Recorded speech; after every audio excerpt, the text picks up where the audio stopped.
just a very quick off-the-cuff video.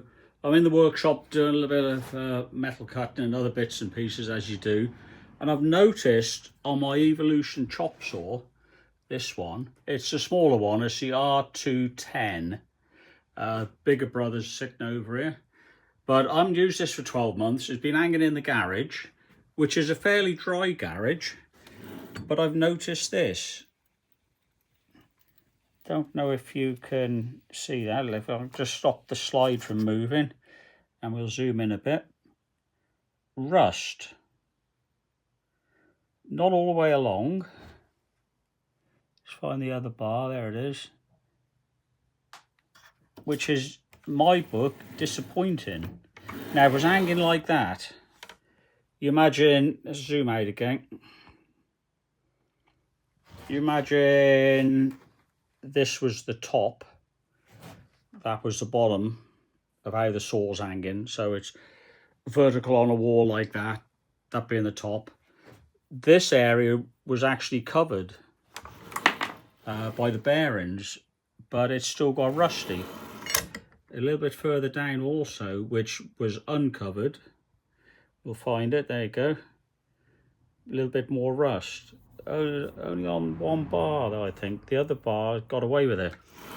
But at the back, yeah, it's got rust. So not sure how that's happened. Lack of maintenance maybe.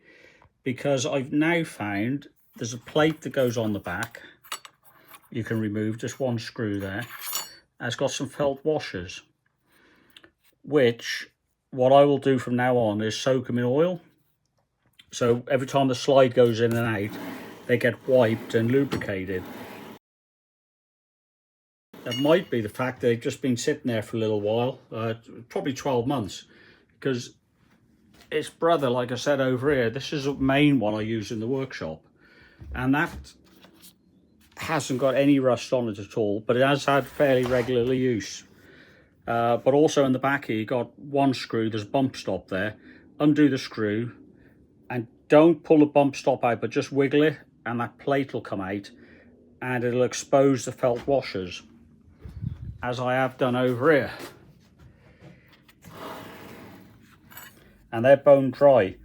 Now, it's possible Evolution do actually say you should lubricate these regularly. If it does, I missed it.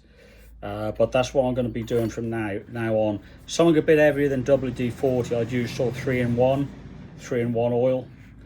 But yeah, sorry for the sound quality and the rapid video here, but I thought I'd just, I wouldn't say warn you, but make you aware of that, because yeah, today Mike's not very happy. But anyhow, thanks for watching Mike Makes It.